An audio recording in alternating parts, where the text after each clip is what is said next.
How's it going, everyone? So what am I working on now? Well, I got that Chevy Express van that I pulled the right side cylinder head off of. This is the one that somebody cross-threaded in one spark plug, and then the other spark plug, cylinder number 4, is the one that was cross-threaded. Cylinder number 2, when I went to go pull the plug out, I couldn't get it out. Well, I figured out why I couldn't get it out once I got the head off.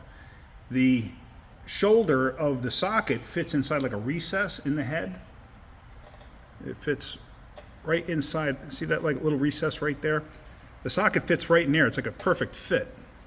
Well, on this one, I don't know if you could see that down there, that disaster.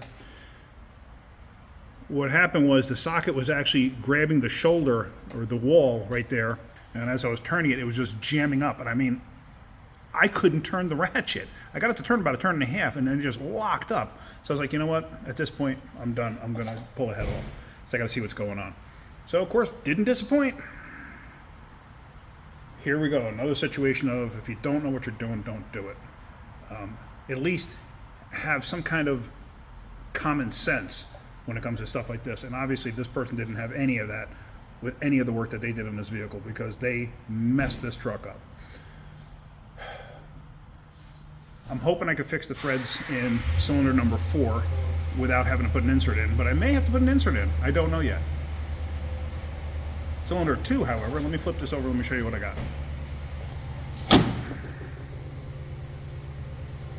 See that? That's what it's supposed to look like. Not like that. They basically drove the tool in. This is an insert. This is one of these. I've showed you in other videos installing one of these. See how it's knurled there? What somebody did was somebody tried to install this using the original style spark plug. This, you cannot do that. Let me show you. I'm going to thread this on here. Hold on one second because I can't do this one-handed.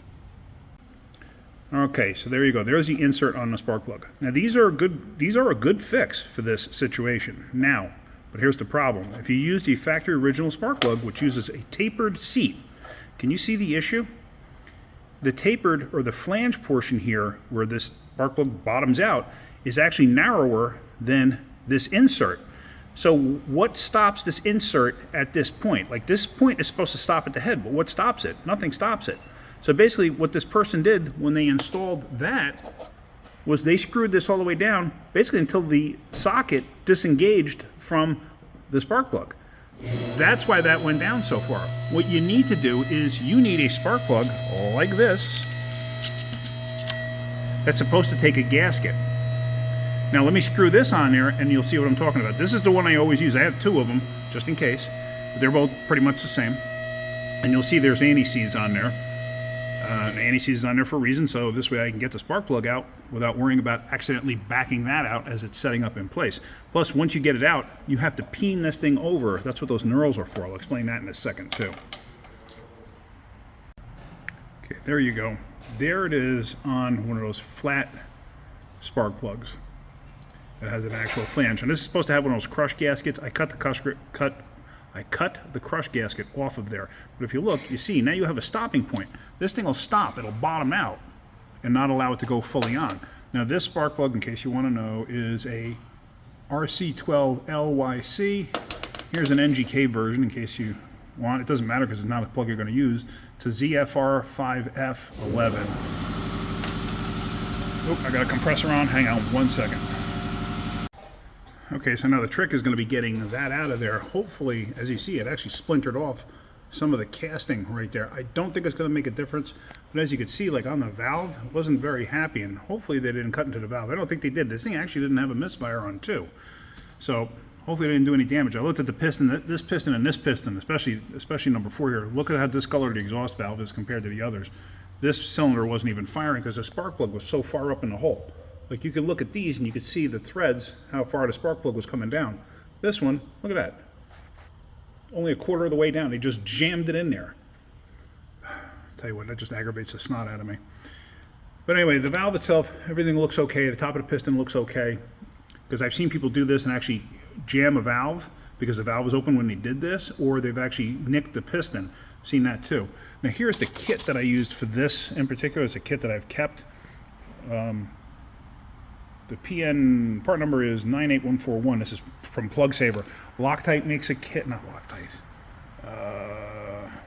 Helicoil makes a kit. You don't want to use regular helicoils in a situation like this either. Regular helicoils do not work right. They don't seal correctly when you're doing them. And plus, I've seen them back out when people have done that.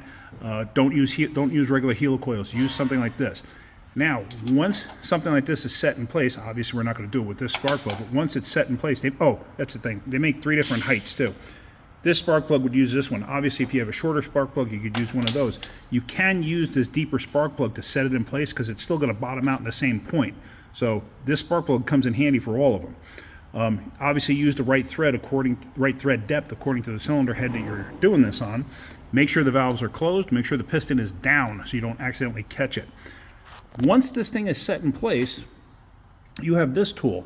This tool will sit up in there, and as you see the step in that, see it right there, that little step? What happens is that little step catches the top of that and peens it out so the knurls grab into the cylinder head, and that's what actually locks it in place. So let me see if I can't save this thing. If I can, I can. If I can't, I can't. Then it's got to go to a machine shop. This is the original cutting tool that came with this, and what I did was I welded a bolt to it because I used this in a Ford 4.6 liter where the spark plug sits all the way down. So obviously this tool is going to stay attached to the bolt from now on. But yeah, what I'm going to do is I'm just going to try driving this in this way and try to force it back out, because I would rather go back out the other way. Hopefully I can do it. If I can't, I can't.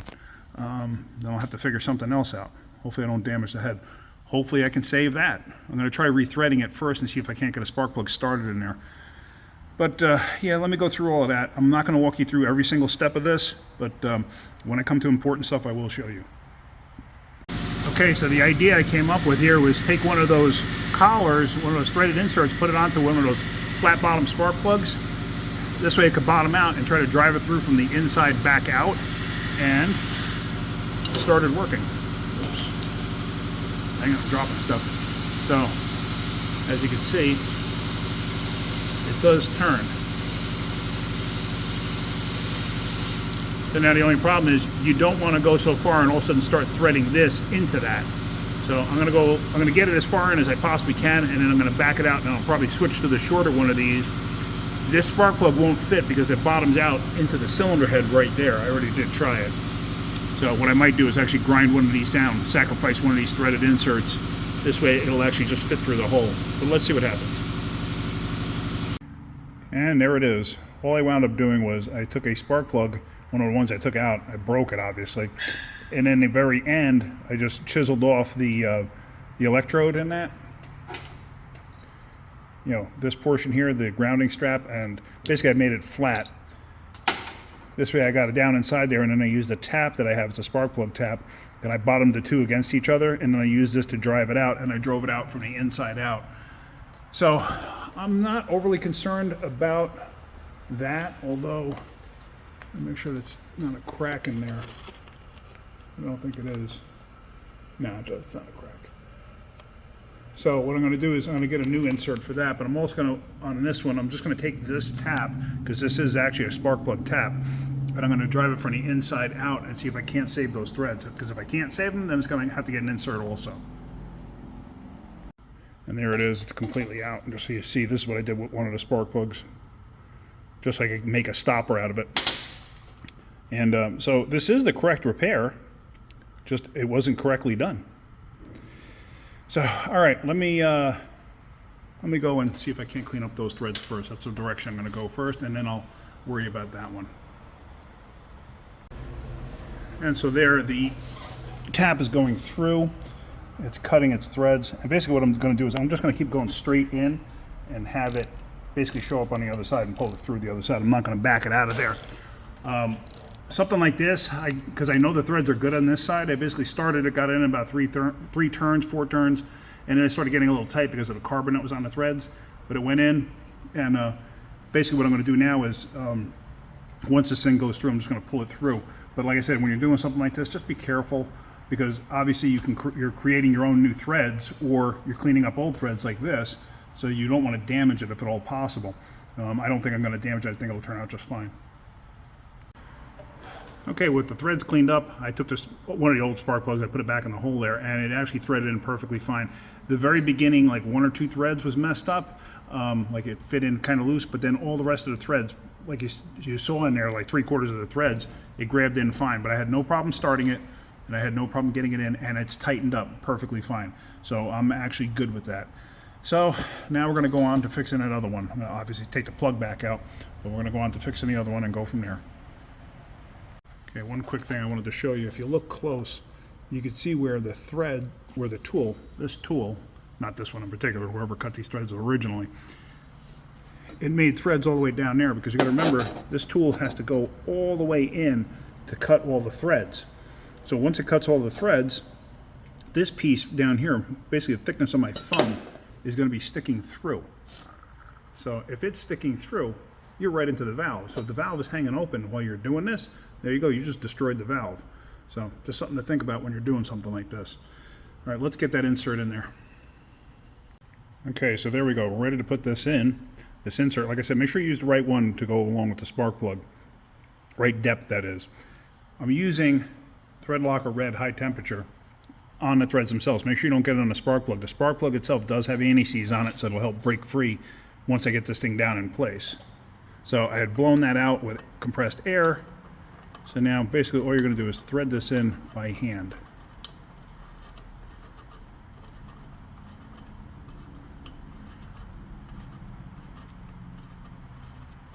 Now obviously I didn't have to make threads because the threads were already there from the person that butchered it up the first time. So now with that, I think that's fully seated. Yep, that's fully seated. So now what I'm going to do is I'm going to let this thing sit while I go take lunch. And then when I'm done with lunch, I'm going to take the spark plug itself out, and then hopefully the insert stays in place, and then we'll peen that over.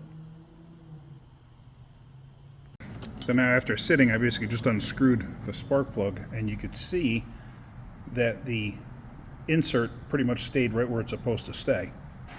I know some of you were going to say, oh, you can't use that kind of Loctite, it's going to melt or whatever. Well, it's a high temp, it's the highest temp I can get around here. Yeah, it might melt, it might not. It's good up to like 450 degrees or 500 degrees. And a tip of a spark plug, like the electrode portion, that can get up to like 850 degrees. The threaded part will never hit that temperature. If it did, you'd really have a problem.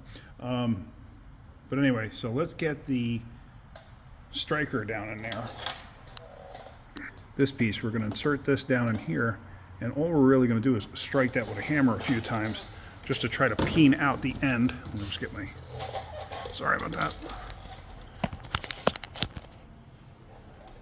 So now with this hanging out just like that, I have a hammer here. Where the heck's my hammer?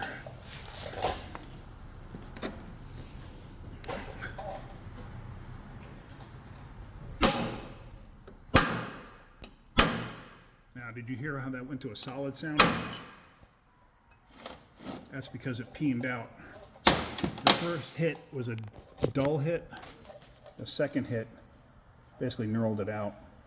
So that should be locked in place, and that should be good to go. So there you can see the other spark plug. I did clean that up, obviously. So we're ready to go back together. All right, let's get this done. Okay, so before I wrap this video up, I figured now would be a good time to show this, because not often I get to actually see this. So let me show you. I'm going to actually put the spark plug in and torque it. I actually already did. I wanted to make sure that that piece isn't going to turn or do anything silly when I put it in. And it doesn't. It works out perfectly. And the torque spec is 11 foot-pounds. Not much. Usually I tighten the spark plug up actually a little bit tighter than that using just a regular 3/8 ratchet. So here the torque wrench is set on 11, and the insert did not move, didn't budge. So that tells me Everything's good to go. So now basically I just got to clean everything up. I got to clean the gasket surfaces up, and I do it by hand with a Scotch-Brite. I don't do it with the whiz wheel. You can cause damage doing it with a whiz wheel, or any of those surface preparing discs and stuff like that, especially on aluminum. There's aluminum head, it's cast iron block.